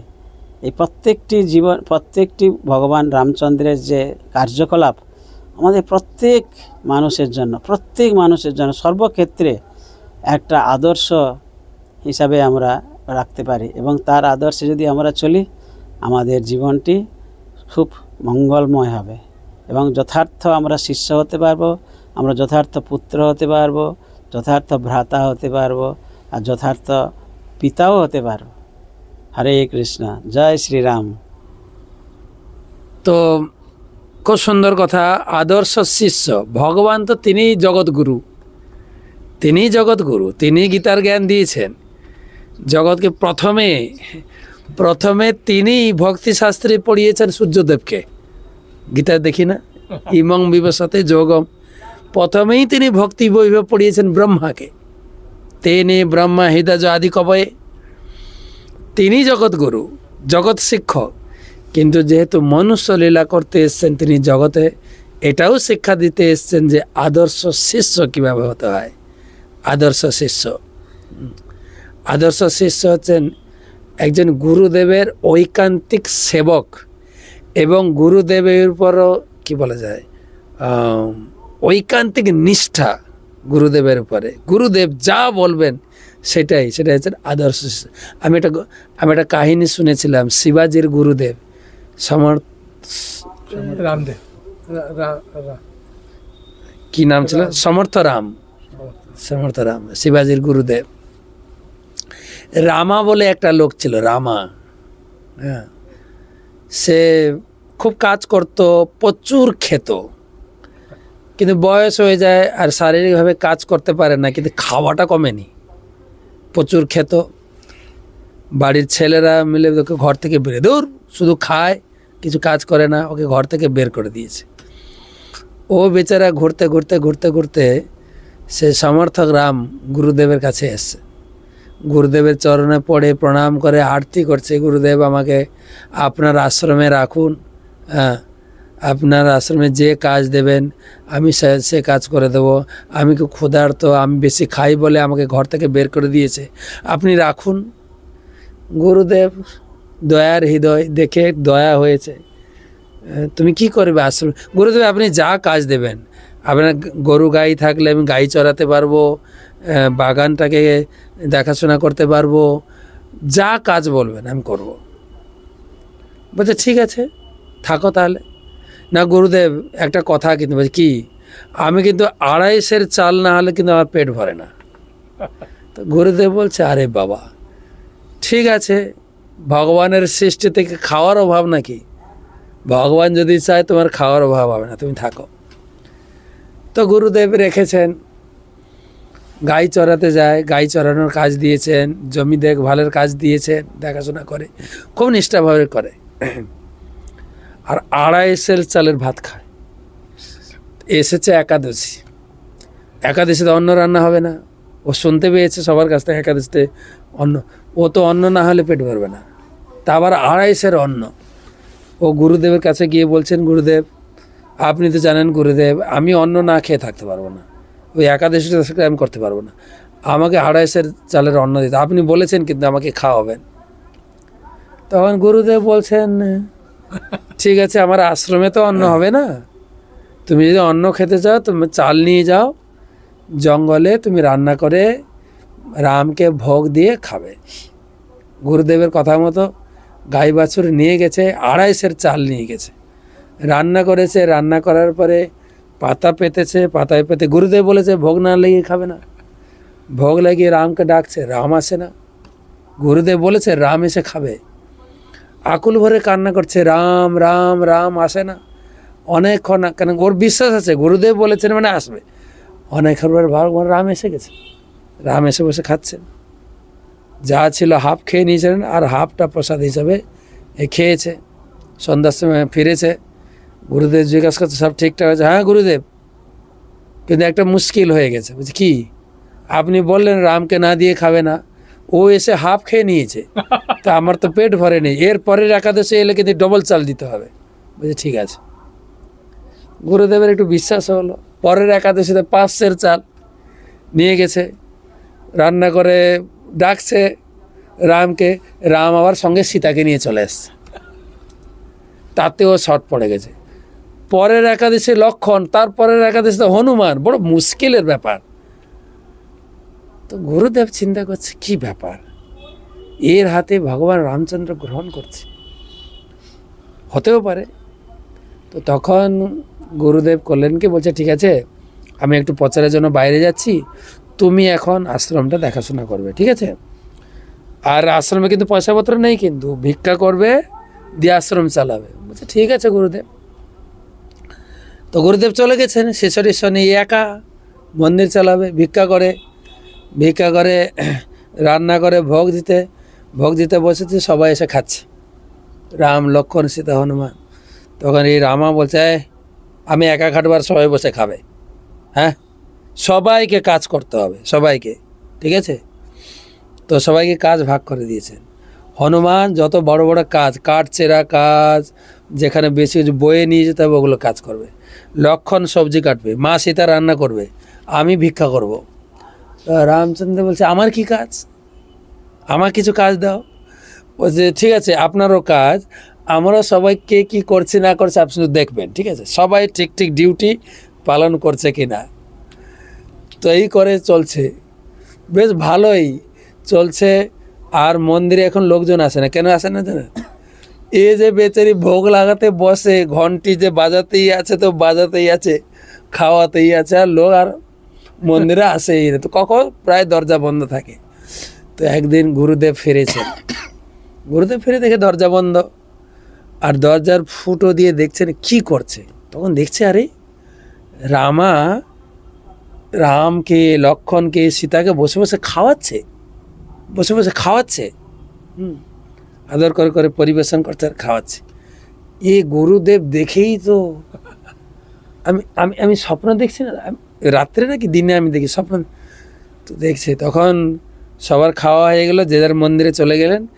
এবারে রামা সবার উচ্ছিষ্ট চেটেমেটে খেয়ে পাতাগুলো সব মাথায় নিয়ে, সবাইকে বলে কেউ পাতা তুলবে না, পাতা তোলার দায়িত্ব আমার। পাতাগুলো তুলে নিয়ে যে ফেলতে যাবে, দরজা খুলেছেন গুরুদেব। আর গুরুদেবকে দেখে সে তো হতভাগে, যে গুরুদেব এসে গেছেন, প্রণাম করবে, গুরুদেবকে প্রণাম করবে। গুরুদেব জড়িয়ে ধরে তারপরে ওর পাতাগুলো নিয়ে গুরুদেব চাটতে শুরু করে যায়। গুরুদেব আপনি কি করছেন? আরে আমার উচ্ছিষ্ট, আমার পা পাবে, নরকে যাব। বলছে না, তোমার মতো শিষ্য পেয়ে আমার জীবন ধন্য। এখন থেকে এই মন্দিরে আর কেউ ভোগ লাগাবে না, তুমিই ভোগ লাগাবে। তা আমার একটা মনে পড়লো যে শিষ্য যে কিভাবে গুরুদেবের সেবা করছিলেন এবং গুরুদেবকে সন্তুষ্ট করেছিলেন। ঠিক সেইভাবে আমাদের শশীকুমার প্রভুর কাছে এইটাই শুনে মনে পড়লো যে ভগবান রামচন্দ্র কিভাবে বিশ্বামিত্রকে সন্তুষ্ট করেছিলেন। এবং যদিও দশরথ রাজা ভয় পাচ্ছিলেন যে আমার ছেলেদেরকে নিয়ে যাচ্ছে তারকা রাক্ষসী, সুবাহু মারিচ তাদের সঙ্গে লড়াই করবে, তাদেরকে বধ করতে, দশরথ রাজার বাৎসল্য প্রেমে সে ভরসা হচ্ছিল না এই কচি শিশু। কিন্তু বিশ্বামিত্র মহর্ষি তিনি দৃঢ়তা ছিলেন যে আমার শিষ্য, আমি যে শিক্ষা দিয়েছি, কেন সে যেভাবে আমাকে সেবা করে সন্তুষ্ট করেছেন, আমার সমস্ত শিক্ষা হৃদয় থেকে আমি উদ্গার করে দিয়েছি। জ্ঞানটা হচ্ছে একটা তরল পদার্থ, জ্ঞান ট্রান্সমিশন মানে গুরুদেবের হৃদয় থেকে শিষ্যের হৃদয়ে যায়। এটা কোনো একাডেমিক জ্ঞান না, কিন্তু দিব্য জ্ঞান হৃদয়ে প্রকাশিত। সেদিন দেখবেন স্কুলে বা কলেজে, জানেন কলেজের ব্যাপার আমি অতটা ওয়াকিবল নই, যেমন স্কুলে বা হাই স্কুলে স্যার বসবেন একটু উঁচুতে, শিষ্যরা একটু নিচেতে। জ্ঞানটা তরল পদার্থ উপর থেকে নিচে প্রবাহিত হবে। তো সেই আদর্শ ভগবান জগতে একটা প্রতিষ্ঠা করে গেছেন, আদর্শ শিষ্য। আমরা কি কমলাপতি বাবুর কাছ থেকে শুনি, তাহলে এই বিষয়টা কমপ্লিট হবে, তাই না? হরে কৃষ্ণ। মহারাজ এত সুন্দরভাবে কাহিনীর মাধ্যমে বললেন, আর আমাদের শ্রীপাদ এই শশীকুমার প্রভু আদর্শ শিষ্যরূপে যেভাবে বললেন, তার একটি আমি কথা সংযোজন করব। যখন ভগবান রামচন্দ্র হরধনু ভঙ্গ করার জন্যে জনকপুরীতে গিয়েছিলেন, তা সেখানে সবাই বলছেন তুলুন তুলুন, রামচন্দ্র ভগবান প্রস্তুত, কিন্তু তিনি দেখছেন আমার গুরুদেব আমাকে এখনো সংকেত দিচ্ছেন না। তাই গুরুদেব যখন বললেন, যতক্ষণ গুরুদেব না বলেছেন ততক্ষণ রামচন্দ্র ভগবান তোলেননি। সবাই তাকাচ্ছে, কি ব্যাপার তুলছে না কেন?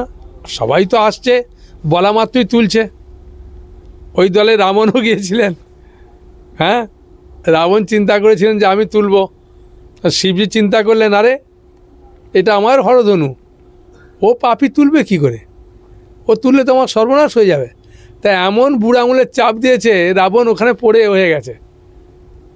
তা ভগবান রামচন্দ্র তোলার জন্য প্রস্তুত। যতক্ষণ না গুরুদেব অনুমতি দিয়েছেন ততক্ষণ তিনি তোলার জন্য প্রস্তুত নেই। গুরুদেব অনুমতি দিলেন, তারপর গুরুদেবকে প্রদক্ষিণ করলেন, 3 বার প্রণাম করলেন, আবার গুরুদেবের মুখের দিকে চাইলেন, গুরুদেব ইশারা করলেন, তখন তিনি তুললেন, সাকসেসফুল হয়ে গেলেন। সেখানে গুরুদেবের নির্দেশে শিলা প্রভুপাদ এত বড় সাকসেস হতে পারতেন এই বৃদ্ধ বয়সে?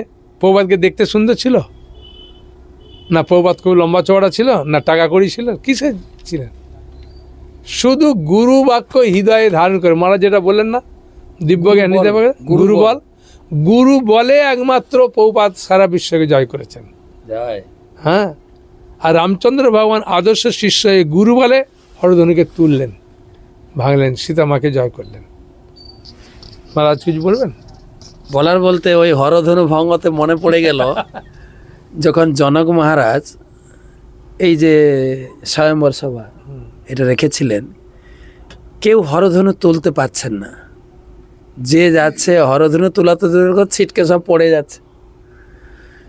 জনক মহারাজ খুব বড় বড় আওয়াজ করে বলছেন, তাহলে এই পৃথিবী কি রাজশক্তি শূন্য? এমন কেউ একজন ব্যক্তি নেই যে এই হরধনুটা তুলতে পারবেন? তার মানে আমার এই স্বয়ম্বর সভা করাটা বিফলে গেল। এত জোরে জোরে আক্ষেপ প্রকাশ করছেন। লক্ষণ সহ্য করতে পারেননি। লক্ষণ বলছেন মুখ সামলে কথা বলবেন, কথা বলার একটা লিমিট ছাড়িয়ে যাচ্ছেন আপনি। এখনো দশরথ রঞ্জন কি বলে দশরথ নন্দন আছেন, কিন্তু তিনি তোলেননি কেন? এই যে বললেন গুরুদেবের এখনো আদেশ হয়নি। তো আদর্শ শিষ্য হিসাবে আমরা শিক্ষা পেলাম। আরও দুটো টপিক আছে। আমরা ঘড়িটা কিন্তু ছুটছে নাকি? ঘড়িটা তো তাড়াতাড়ি ছুটছে কেন জানি না। ওকে, আমাদের যাব যেটা বহু বিতর্কিত বর্তমান সোশ্যাল মিডিয়াতে, আদর্শ পতি। সত্যি কি রামচন্দ্র ভগবান সীতার উপরে উৎপীড়ন করেছেন না তিনি আদর্শ পতির কর্তব্য পালন করেছেন? গৌরধম বাবু। হরে কৃষ্ণ, জয় শ্রীরাম। জয় শ্রীরাম। তো ভগবান শ্রী রামচন্দ্র হচ্ছেন একজন আদর্শ পতি। আমরা সীতায়া পতয়ে নমঃ, সীতাপতি। আমরা তার প্রণাম মন্ত্রে বলি সীতায়া পতয়ে নমঃ। সীতা দেবীর পতিরূপে তিনি একজন আদর্শ পতি। আমরা যদি শ্রী রামচন্দ্রের জীবনে দেখি, তিনি এই সীতা মায়ের জন্য কত তিনি ত্যাগ স্বীকার করেছেন, কষ্ট স্বীকার করেছেন। তো এ সম্বন্ধে পরবর্তীতে আরও মহারাজ এবং কমলাপতিপুর কাছ থেকে শুনব। আমি এতটুকুই বলবো যে আমরা যখন সীতা দেবী যখন হরণ করে নিয়ে গেলেন রাবণ, তখন সেই তার পত্নীকে উদ্ধারের জন্য কত কিছু করেছেন তিনি, কত কষ্ট স্বীকার করেছেন, কত যুদ্ধ করেছেন, লঙ্কা সেতুবন্ধন, সমুদ্রে সেতুবন্ধন করেছেন। এই যা যা ঘটনা আমরা দেখতে পাই, উদ্দেশ্য কী ছিল? তার সীতা মাকে সেই রাবণের সেখান থেকে উদ্ধার করে নিয়ে আসা। তো এখান থেকে এটা একটা দৃষ্টান্ত পাই যে কিভাবে তিনি তার সীতামাকে তিনি যে একজন আদর্শ পতি হিসেবে, পতির কর্তব্য হচ্ছে তার পত্নীকে রক্ষা করা, সুরক্ষা করা। তো তিনি সেই অসুরদের মাঝখানে থেকে সেই অসুরকে রাবণের সবংশ ধ্বংস করে সেখান থেকে তিনি সীতামাকে উদ্ধার করে নিয়ে এসেছিলেন। তো এই সম্বন্ধে আমরা শ্রীপাদ কমলাপতি প্রভু এবং মহারাজের কাছ থেকে ভালো শুনবো আরও দু চার কথা এই সম্বন্ধে।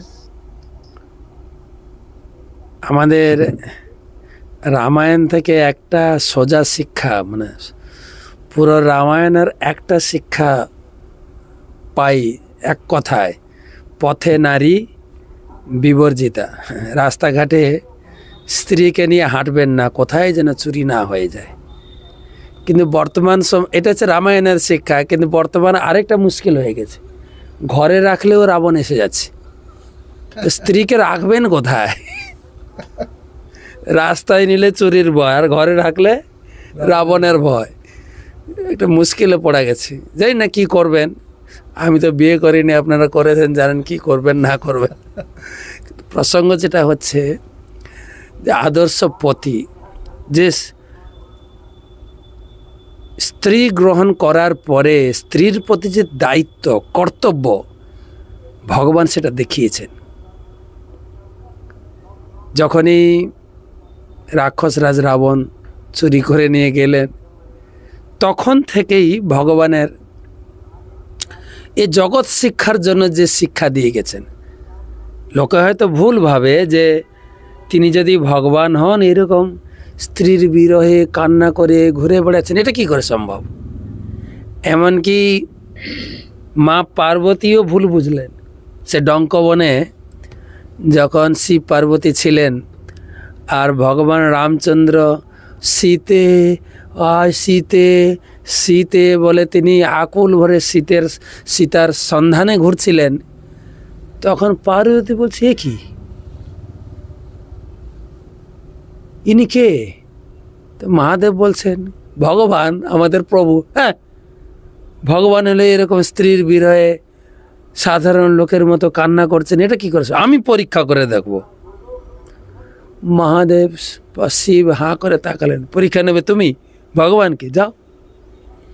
তো সীতার রূপ ধরে গেছেন, সীতার রূপ ধরে সামনে দাঁড়িয়ে গেছেন, আমি তো এখানেই। তখন ভগবান রামচন্দ্র বলছেন, দেবী পার্বতী, বাবা ভোলানাথ কোথায়? তখন একটু লজ্জা পেয়ে গেছেন, আমাকে চিনে ফেলেছেন। দৌড়ে দৌড়ে এসে শিবের কাছে ছুটে এসেন। শিব তো দেখেছেন ধ্যানে কি হচ্ছে ঘটনা, নাটকটা কি হলো। তখন শিব বলছেন, কি হলো, পরীক্ষায় ফেল না পাস? আর কিছু বলছে না, তোমাকে আমি গ্রহণ করব না। আর তুমি আমার মায়ের রূপ ধারণ করে গিয়েছিলে না? হ্যাঁ, সতী হো পার্বতী হো, তো যে তুমি আমার মায়ের রূপ ধারণ করে গেছ, তাই তোমাকে আমি এখন আর স্ত্রী রূপে গ্রহণ করতে পারবো না। তো সুতরাং পার্বতী মতো লোক, সাধারণ লোক, পার্বতী যেখানে রামচন্দ্র সম্বন্ধে বিভ্রান্ত হয়ে গেলেন, আর আমাদের মতো লোক, সাধারণ লোক, যে একটা তর্ক বিতর্ক সোশ্যাল মিডিয়াতে চলছে, সীতার প্রতি এত অত্যাচার, এ তো স্বাভাবিকভাবে, কিন্তু এটা আদৌ নয় জগৎ শিক্ষার জন্য। এবং তিনি সীতার জন্য কি করেননি বানর সেনাদের মাধ্যমে, তিনি যারা গৌরধাম প্রভু বললেন, বিরাট সেতু বানিয়ে দিলেন। যেখানে দুই ইঞ্জিনিয়ারিং ছিল, দুই ইঞ্জিনিয়ার, নল আর নীল, হনুমান ইঞ্জিনিয়ার, যেখানে একদম সমুদ্রের উপরে বিনা পিলার, কোনো খুঁটি ছিল না, সেতু বানিয়ে দিলেন। তো ভগবানের এই আদর্শ শিক্ষা বর্তমান লোকেরা কি মনে হতো, যদি বউ ঘর থেকে চুরি হয়ে যায় বা বউ ঘর থেকে চলে যায়, কি মনে, আরেকটা বিয়ে করে নেবো, কে ঝামেলা, কে ঝামেলা যায় বলো তো, আরেকটা বিয়ে করে নেবো, অসুবিধা কোথায়? এর থেকে আরো ভালো নিয়ে আসবো, এটা এসেছিল যা গেছে গেছে ভালো হয়েছে, তাই তো। ভগবান এক পত্নী ব্রত, পতির কর্তব্য, পতির দায়িত্ব তিনি পালন করতে গিয়ে অনেক ঝামেলার মধ্যে গিয়েছেন। তো তিনি আদর্শ পতি। আমাদের পরবর্তী আরো দুজন আছেন, যদি কিছু সংযোজন করেন। কমলবতী বাবু। মহারাজ এত সুন্দরভাবে বললেন, গৌরদাম্পু এত সুন্দরভাবে বললেন। পতি কথার অর্থ হচ্ছে স্ত্রীকে সর্বতভাবে যিনি সুরক্ষা প্রদান করতে পারেন উনি পতি। কথাটা ঠিক। এখন অনেক বাইরের মানুষ প্রশ্ন করে, তাহলে রামচন্দ্র ভগবান তার স্ত্রীকে রক্ষা করতে পারলেন না, আমাদেরকে কি করে রক্ষা করবেন? তার নিজের স্ত্রীকে রক্ষা না, ভগবান যেটা করেন এটা আমাদের জানতে হবে। এটা যদি কেউ কোনো অভিশাপ দেয়, কোনো মুনি বা ঋষি বা কেউ অভিশাপ দেয়, সেটা ভগবান খণ্ডন করতে পারেন না কারো অভিশাপ। যেহেতু এটা অভিশাপ প্রাপ্ত ছিল, সেই জন্য এটা একটা ঘটনা, এটা একটা বিরাট বড় ঘটনা আছে প্রথমত। দ্বিতীয়ত হচ্ছে, আজ পর্যন্ত আপনি শুনেছেন যে স্ত্রী চলে গেছে বলে স্বামী কান্না করেছে? শুনেছেন আজ পর্যন্ত? হ্যাঁ, গাছকে ধরে, নদীকে ধরে, সবকে ধরে আলিঙ্গন করে আমার শীতে শীতে করে কান্না করেছেন? দেখা যায়? ভগবান আদর্শ পতি বলে তার স্ত্রীর জন্য কান্না করেছেন। আর মহারাজ আর গৌরদাম্পু যেটা বললেন, কি করেন না তিনি, সেতুবন্ধন থেকে আরম্ভ করে স্ত্রীকে খুব সুন্দরভাবে রক্ষা নিয়ে আসা পর্যন্ত। হ্যাঁ, সীতামাকে যখন ধরে নিয়ে যাচ্ছিলেন, যখন বাঁধা দিতে যাচ্ছিলেন, হ্যাঁ, জটায়ু, রাবণ যখন তার ডানা কেটে দিলেন, দেওয়ার পরে যখন রামচন্দ্র ভগবান জানতে পারলেন, সে জটায়ুকে কিভাবে তিনি সেবা করলেন, হ্যাঁ, গোদাবরী নদীর তীরে কীভাবে তিনি তর্পণ করলেন তার আত্মার কল্যাণের জন্যে, চিন্তা করেছেন? তা আদর্শ পতি হিসাবে তিনি যথার্থ পতি।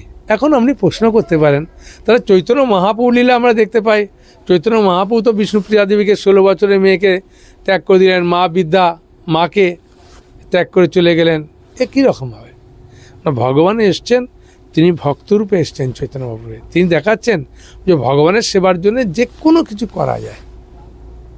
হ্যাঁ, তার জন্য ভগবান কোনো অসুবিধা হয়নি, সচিমার কোনো অসুবিধা হয়নি, বিষ্ণুপ্রিয়া দেবীর অসুবিধা হয়নি। তো এইভাবে আমরা এই যে মহারাজের এই যে টক শো আরম্ভ করেছেন, এর মাধ্যমে যদি আপনারা প্রতিবারে থাকবেন রবিবারে, তার বিভিন্ন আলোচনার মাধ্যমে অনেক কিছু জিনিস আপনি জানতে পারবেন। হ্যাঁ, তা এখন আমি শ্রীপাদ শচীকুমার প্রভুর কাছে দেব, উনি আপনাদেরকে কিছু কথা বলবেন। জয় শ্রীরাম। জয় শ্রীরাম। তো আমরা খুব সুন্দর সুন্দর কমলাবতী প্রভু এবং মহারাজের কাছ থেকে আদর্শ পতি বিষয়ে আমরা খুব শুনলাম। তো ভগবান তিনি সমস্ত কিছুতে আদর্শ, সেটা তো আমরা জানি। তো তিনি যখন মা সীতা যখন ফিরে আসেন, তখন তিনি কি করেছিলেন? অগ্নি পরীক্ষা করেছিলেন। অনেকের এই যে ভাবধারা থাকবে, যদি সত্যিকারের সীতা পবিত্র কিনা, তিনি অগ্নি পরীক্ষার মাধ্যমে তিনি সেটাকে নিয়ে এসেছেন। তো সেটা এইভাবেও তিনি মানুষের মুখকে বন্ধ করার জন্য চেষ্টা করেছেন। তো এই প্রসঙ্গে অনেকে আমরা কেউ জানি, কেউ অধিকাংশ লোকে জানি না যে কিভাবে সীতা দেবীকে কী করে ভগবানের যে লক্ষ্মী দেবী, ভগবানের যে অর্ধাঙ্গিনী, সে তাকে অসুর কী করে মানে হরণ করতে পারে। তো এটা আমাদের অনেক বিভ্রান্ত থাকে। তো আসল কথা হচ্ছে, যখন ভগবান এই সীতা হরণ হবার আগে লক্ষ্মণকে রেখে দিয়ে গেছিলেন যে লক্ষ্মণ, তুমি সীতা দেবীকে তুমি রক্ষা করবে। তো সীতা দেবী যখন লক্ষ্মণকে যেতে হয়েছিল কোনো কারণে, তো তখন তিনি একটি লক্ষ্মণ রেখা তিনি করে দিয়ে গেছিলেন। তো তারপরে রাবণ আসেন, রাবণ এসে সে ছলনা করে সে সীতা দেবীকে সেই লক্ষ্মণ রেখার বাইরে নিয়ে এসে, তো সেখানে জানি আমরা যে যখন সীতা দেবী বাইরে এসেছিলেন, তো সেই যে অগ্নিদেবী তিনি মায়া সীতা রূপে সেই মায়া সীতাকে রাবণ হরণ করেছিলেন। আর সেই আসল সীতাকে অগ্নিদেবী তার নিজের কাছে রেখেছিলেন। আর যখন পরবর্তীতে যখন ফিরে আসেন বনবাস থেকে সব কিছু ফিরে আসেন অযোধ্যায়, তখন এই অগ্নিদেবী সেই আসল সীতাকে ফিরিয়ে দিয়ে তার ছায়া সীতাকে তিনি তার নিয়ে গিয়েছিলেন।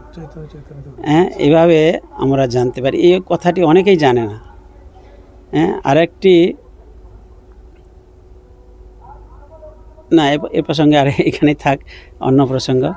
যাই হোক, এইভাবে আমরা দেখতে পাই যে ভগবান তিনি যে একজন আদর্শ পতি হিসাবে ব্যবহার করেছিলেন, তিনি সীতা দেবীর জন্য কত দুঃখ করেছেন, তিনি তাকে যখন বনবাসেও দিয়ে দিয়েছেন, তো সেজন্য তিনি সীতা দেবী যেভাবে বনবাসে থাকতেন, রামচন্দ্র সেখানেও তিনি সেই বনবাসের মতো আচরণ করেছিলেন। হরে কৃষ্ণ, জয় শ্রীরাম। আমরা শুনলাম আদর্শ পতি, আর এটা ছিল ভগবানের একটা লীলা। তিনি জগতে শিক্ষা দেওয়ার জন্য এসেছিলেন। এখন তো একটা রাজনৈতিক তরজা চলছে, তরজা, যেখানে রামলীলা, রাম লালার বিগ্রহ প্রতিষ্ঠা, রাম সীতা নেই কেন, তাহলে সীতার উপরে অত্যাচার করা হচ্ছে, সীতাকে এখানে রাখা হয়নি। কিন্তু আমার একটা প্রশ্ন, আমরা সীতাকে নিয়ে আমার মতো করে কিছু কথা সাজিয়ে গুজিয়ে বলছি, সীতা তো অভিযোগ করেনি যে আমাকে এত কিছু অত্যাচার করা হলো, আমি গর্ভবতী, আমাকে বনবাসে দেওয়া হলো, অগ্নি পরীক্ষা করা হলো, এগুলো তো। বরং মা সীতার যে চরিত্র, তিনি যেভাবে ভগবানের সেবা করে গেছেন, তার তো বনবাস ছিল না, বনবাস তো ছিল রামের। তিনি তার ত্যাগ দেখিয়েছেন, পতি সেবার আদর্শ। রামচন্দ্র যেরকম পতি আদর্শ, আর সীতা দেবীর যে পত্নী হিসাবে আদর্শ রেখে গেছেন। সেদিন চাণক্য পণ্ডিত একটা শ্লোক বলেছেন, আমি এটা বলতে চাইছিলাম। বলছেন জনগণের প্রতি একটা শিক্ষা, প্রাতে স্ত্রী প্রসঙ্গাত। সকালে উঠে এই স্ত্রী মহিলাদের সম্পর্কে আলোচনা করবে, সারাদিন কীভাবে সময় কাটাবেন আমি বলে দিচ্ছি। হ্যাঁ, সকালে উঠে মেয়েদের চর্চা করবেন, ঠিক আছে? সকালে উঠে স্ত্রী প্রসঙ্গাত। মধ্যাহ্নে দ্রুত ক্রীড়াচ, আর দুপুরবেলা কী করবে? জুয়া খেলার কথা আলোচনা করবে। সকালে মেয়ে নিয়ে আলোচনা, দুপুরে দ্রুত ক্রীড়া নিয়ে আলোচনা, আর রাত্রে চৌরাগ্রগণ্য, রাত্রে চোর নিয়ে আলোচনা হবে। কালো যাবতী ধীমতা, যারা ধীমান ব্যক্তি, যারা বুদ্ধিমান ব্যক্তি, এইভাবে সময় কাটাবেন। সকালে মেয়েদের চর্চা, দুপুরে জুয়া খেলার চর্চা, রাত্রে চুরির চর্চা। তা আপনি বলবেন একজন বিদ্বান পণ্ডিত, চাণক্য পণ্ডিত, তিনি এই কথা বলে গেলেন। এর রহস্য হচ্ছে পাতে স্ত্রী প্রসঙ্গাত, মানে রামায়ণ পড়বেন। স্ত্রী মানে সীতা, সীতার প্রসঙ্গ পড়বেন, সীতার চরিত্র এবং ভগবান রামচন্দ্রের ভূমিকা। প্রাতে স্ত্রী প্রসঙ্গাত, আর দুপুরে কি ছিল যেন? জুয়া। জুয়া। মহাভারত পড়বেন, মহাভারত পড়বেন। হ্যাঁ, জুয়া খেলা না, এমনি জুয়া খেলা নিষেধ বহুবার না করে গেছেন, 4টা নিষেধ। আপনি বলবেন তো যুধিষ্ঠির মহারাজ জুয়া খেললেন কেন? জুয়া খেলতে গিয়ে সর্বনাশ হলো কেন? সেটাও প্রশ্ন করেন না কেন? আরে আপনি জুয়া খেললে তো সর্বনাশ হবেই, কিন্তু ধর্মরাজ তিনি জুয়া খেলেও সর্বশান্ত হয়েছেন, আর নিজেকে আর না এগোনো ভালো। আর রাত্রে কি ছিল যেন? চৌরাগ্রগণ্য। ভাগবত পড়বেন। চোর চোর মাখন চোর, মাখন চোরের কথা শুনবেন। যত চোর আছে সুপার চোর। চৌরাগ্রগণ্যম পুরুষম নমামি। তাহলে সকালে রামায়ণ পড়ুন, দুপুরে মহাভারত, রাত্রে ভাগবতম।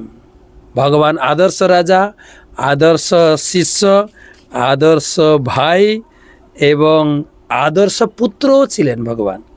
আদর্শ পতি, আদর্শ পুত্র, যে বড় ছেলে মানে প্রচুর দায়িত্ব। যখন রামচন্দ্র দেখছেন বাবা অনেকটাই ভেঙে পড়েছেন, জিজ্ঞাসা করছেন পিতাশ্রী ক্যা হওয়া, আপনার কি হয়েছে? তো পিতা বলার মুখ ছিল না, তিনি কথা বলতে পারেননি। তখন কইকেই বলছেন আমাদের সঙ্গে দুটো কন্ডিশান ছিল, শর্ত ছিল, সেই বর আমি চেয়ে নিয়েছি, দুটো বর। কি বর চেয়েছো মা? না, প্রথম বর ছিল ভরত রাজা হবে। এটা শুনেই খুব খুব আনন্দ, ভাই রাজা হবে, খুব ভালো, খুব ভালো করেছো, খুব ভালো। আর দ্বিতীয় বর কি ছিল? 14 বছর তোমার বনবাস, তাই নাকি? তো খুব খুশি হয়েছেন, পিতৃসত্ব পালনের জন্য 14 বছর বনবাস গেলেন। সুমন্তকে বললেন দশরথ যে পুত্রের বিরহে আমি থাকতে পারছি, তুমি 14 দিন ঘুরিয়ে নিয়ে চলে আসবে। বলে 14 বছর হয়ে গেছে, 14 দিন হয়ে গেছে। সুমন্ত সারথি তো বলছে চলো হয়ে গেছে। বলছে না 14 বছর। বলছে না মহারাজ তো বলেছেন 14 দিন। বলছে আরে পিতাশ্রী পুত্র বাৎসল্য স্নেহে বলেছেন, কিন্তু আমি 14 বছর থাকবো, যাতে সাধারণ মানুষ কিছু না বলতে পারে, সাধারণ মানুষ আমার বাবার উপরে যেন কোনো প্রকারের কথা না বলতে পারে। পিতৃসত্ব পালনের জন্য তিনি 14 বছর বনবাস স্বীকার করেছেন। হ্যাঁ, একদম হাসি মুখে স্বীকার করেছেন। তো যাই অনেক কথা, লাস্ট পয়েন্টে আসছি। আদর্শ মিত্র হিসাবে তিনি মিত্রতা দেখিয়েছেন, সুগ্রীবের সঙ্গে মিত্রতা দেখিয়েছেন, বিভীষণের সঙ্গে মিত্রতা দেখিয়েছেন। অনেক তার আদর্শ শিক্ষা জগতে রয়েছে, আমি শুনে নেব গর্ধাম প্রভুর কাছে। আদর্শ মিত্র। জয় শ্রীরাম। তো আদর্শ মিত্র মানে আদর্শ বন্ধু। ভগবদ্গীতায় ভগবান বলছেন সুহৃদম সর্বভূতানাম, তিনি হচ্ছেন সমস্ত জীবের সুহৃদ মিত্র। তো আমরা রামচন্দ্র ভগবানের লীলাতেও দেখতে পাই তিনি যে আদর্শ মিত্রের ভূমিকা পালন করেছেন। প্রথমত আমরা রামায়ণের যে সুন্দরকাণ্ডতে সেখানে সুগ্রীবের সঙ্গে মিলন হলো। সুগ্রীবের সঙ্গে কিভাবে মিত্রতা স্থাপন হলো, তারও পূর্বে যখন আমরা সেই নদী পার হতে গিয়ে কেবটের সঙ্গে, সেখানেও কিছু মিত্রের ভূমিকা সেখানেও আমরা পাই। এবং নিষাদরাজ কেবটের কাছে, পরবর্তীতে সুগ্রীবের সঙ্গে যখন সাক্ষাৎ হলো হনুমান এবং সুগ্রীব, তো সেখানে সাক্ষাৎ হয় ঋষ্যশৃঙ্গ পর্বতে, যেখানে সুগ্রীব তার জ্যেষ্ঠ ভ্রাতা বালির ভয়ে সেই গুফায় অবস্থান করতেন। এবং প্রথম সাক্ষাতে তিনি বললেন যে আমি এভাবে মানে রাজপ্রাসাদ থেকে আমরা দুই ভাই, বালি এবং আমি, তো আমার বড় ভাই আমাকে কিভাবে বিতাড়িত করেছে, এবং আমার যে স্ত্রী তারাকে সে সুগ্রীবের স্ত্রীকেও মানে বালি জোর করে রেখেছেন তার কাছে, তো এভাবে আমাকে রাজ্য বিতাড়িত করে রেখেছেন। তো তখন রামচন্দ্র ভগবান বললেন ঠিক আছে, আমি তোমাকে সাহায্য করব। এবং দুজনের মধ্যে মিত্রতা স্থাপন হলো কি, যে রামচন্দ্র ভগবানের স্ত্রী সীতাদেবী যে হরণ করে নিয়ে গেছে রাবণ, সেই সীতাদেবীকে উদ্ধারের জন্য সুগ্রীব সহযোগিতা করবেন, তার বানর সেনা এবং হনুমান সহ।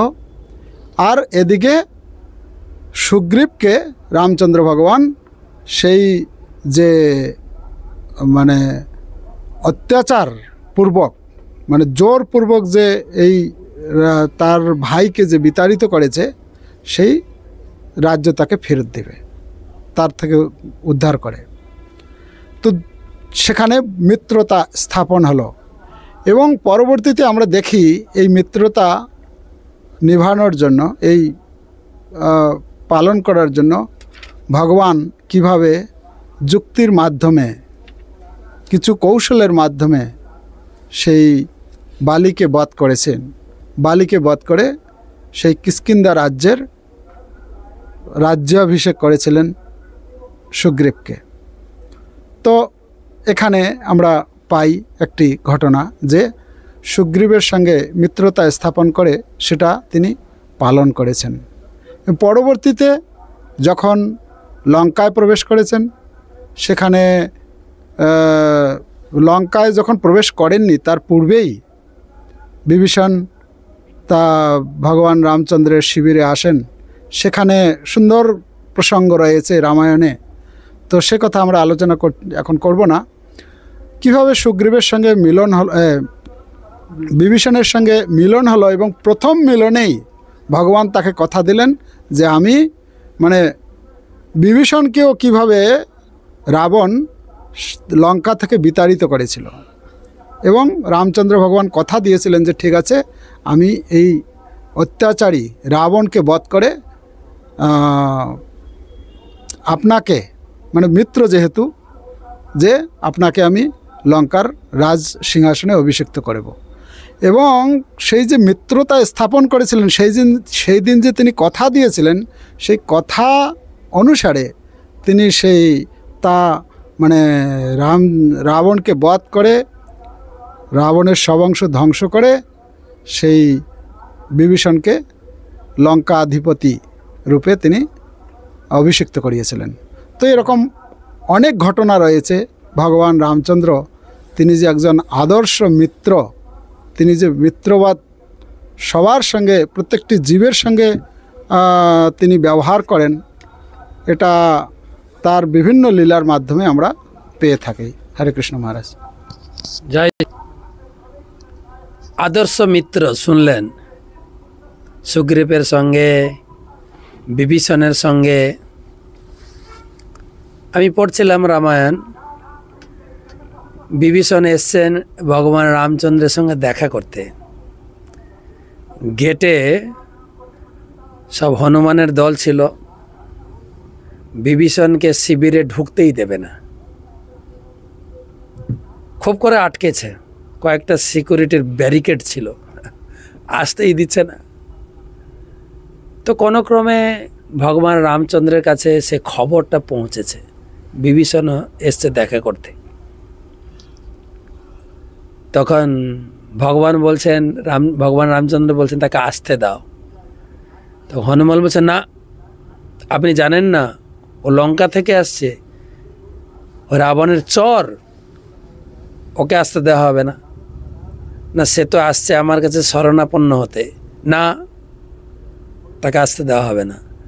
ভগবান একটা শ্লোক বলছেন, সকৃতেব প্রপন্নয়ম তবা স্মৃতি জয়াচতে অভয়ম সর্বদা তস্মৈ দদামে তৎ ব্রতং মম। আমার ব্রত হচ্ছে, আমার এটা ব্রত, কেউ যদি আমার চরণে আশ্রয় নিতে চায়, শরণাপন্ন হয়, তাকে আমি রক্ষা করি, আর এটা আমার ব্রত, তাকে আসতে দাও। তখন বিভীষণ আসার অনুমতি পেলেন। বিভীষণ যেই ঘরে ঢুকেছেন প্রাসাদে, সেই যে কি বলা যায়, আমরা যেরকম টেন্টে আছি না, টেন্টের সেই ঘরে যখন ঢুকেছেন, তখন ভগবান রামচন্দ্র কি বলে সম্বোধন করলেন জানেন? সম্বোধন করলেন, আসুন লঙ্কাধিপতি লঙ্কেশ। হনুমান সোজে, এ লঙ্কেশ না, লঙ্কেশ তো রাবণ, এবার লঙ্কেশ করতে গেল। বলছে হ্যাঁ, এ লঙ্কেশ, এ যেহেতু আমার চরণে শরণাপন্ন হয়েছে, এই হচ্ছে লঙ্কেশ। তো হনুমান বলছে, কালকে যদি রাবণ এসে আপনার শরণাপন্ন হয়, তাকে কি বলে ডাকবেন? তাকে কোন রাজ্য দেবেন? একে তো লঙ্কা দিয়ে দিলেন। বলছে রাবণকে কি দেবো? রাবণ যদি আমার শরণাপন্ন হয়, অযোধ্যার রাজা করব।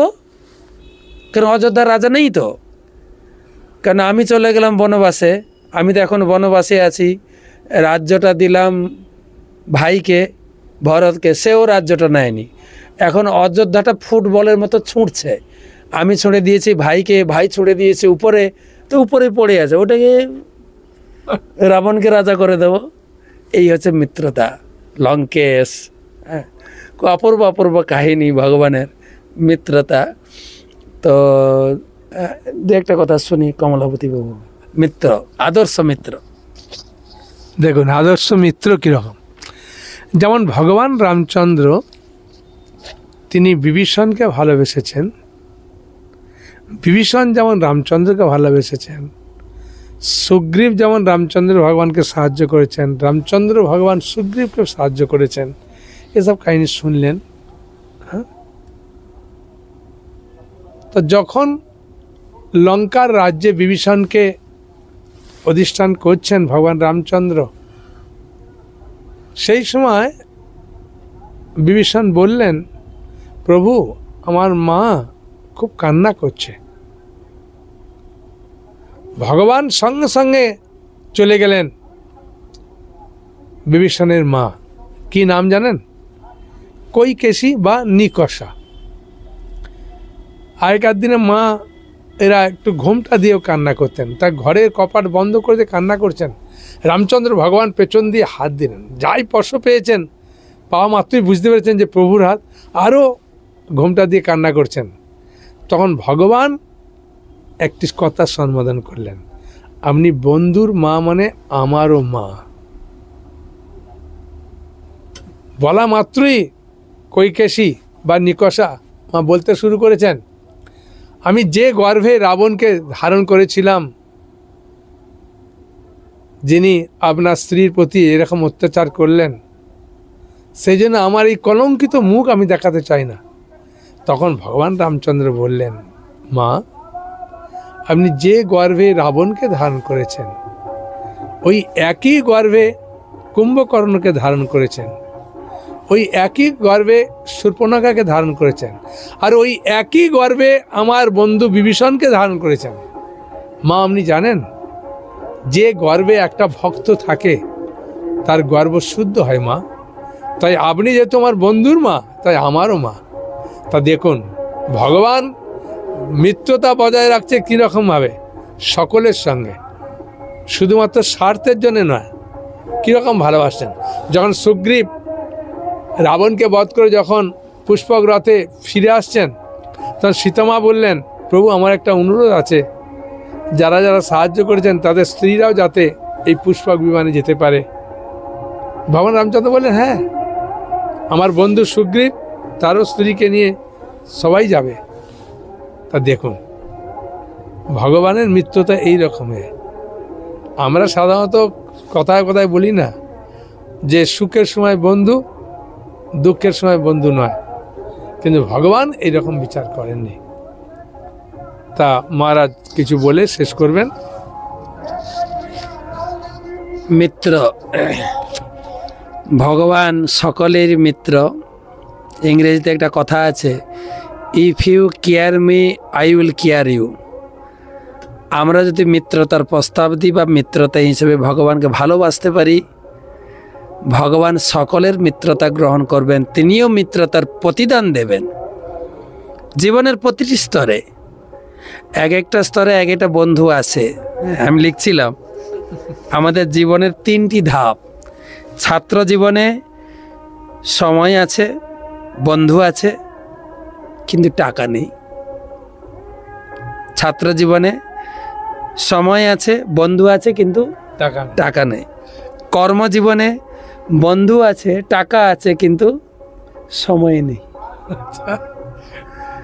টাকা আছে, বন্ধু আছে, সময় নেই। কিন্তু লাস্ট জীবনটা দেখেন, টাকা আছে, সময় আছে, কি নেই?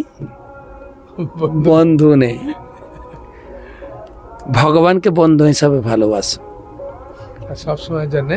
ভগবান তিনি আবেদন করছেন, আমি বিনা বন্ধু আর কে আছে তোমার?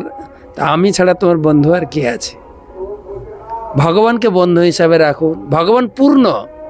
ওং পূর্ণমদ পূর্ণমিদং পূর্ণাৎ পূর্ণমুদচ্যতে পূর্ণস্য পূর্ণমাদায় পূর্ণমেব অবশিষ্যতে, তিনি পূর্ণ, যোগ করলেও পূর্ণ, বিয়োগ করলেও পূর্ণ।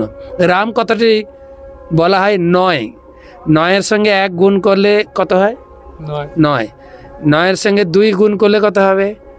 18, 1 আর 8 যোগ করলে কত হবে? 9, 9 × 3 27, 2 আর 7 যোগ করলে 9, 9 × 3 9 × 4 36, 3 আর 6 যোগ করলে 9 × 5 45, 4 আর যুক্ত 5 9, হিসাব করে মিলিয়ে যাবেন, শুধু মিলিয়ে যাবেন। তো প্রশ্ন হচ্ছে ভগবানকে ভালোবাসুন। তাই ভগবান গীতায় তিনি বললেন, যেটা গৌরধাম প্রভু সেই শ্লোকটা বলে গেছেন, ভক্তারম জগত তপসাম সর্বলোক মহেশ্বরম সুহৃদম সর্বভূতানাম জ্ঞাত্যা মাম শান্তি মিচ্ছতি। যদি ভগবানকে সুহৃদ মিত্র হিসাবে গ্রহণ করতে পারি তাহলে আমাদের জীবনে প্রশান্তি, এটা হচ্ছে শান্তির সূত্র, শান্তি লাভের মোক্ষম উপায়। ভগবানের সঙ্গে নিজেকে যোগ করুন। হ্যাঁ, রাম রমন্তে যোগিনা অনন্তে সত্যানন্দে চিদাত্মতি। রাম কথাটি হচ্ছে আনন্দ, রমতি ইতি রাম। তাই রামের সঙ্গে যুক্ত হয়ে আমার জীবনটাকেও আনন্দ করি। জয় শ্রীরাম। জয় শ্রীরাম।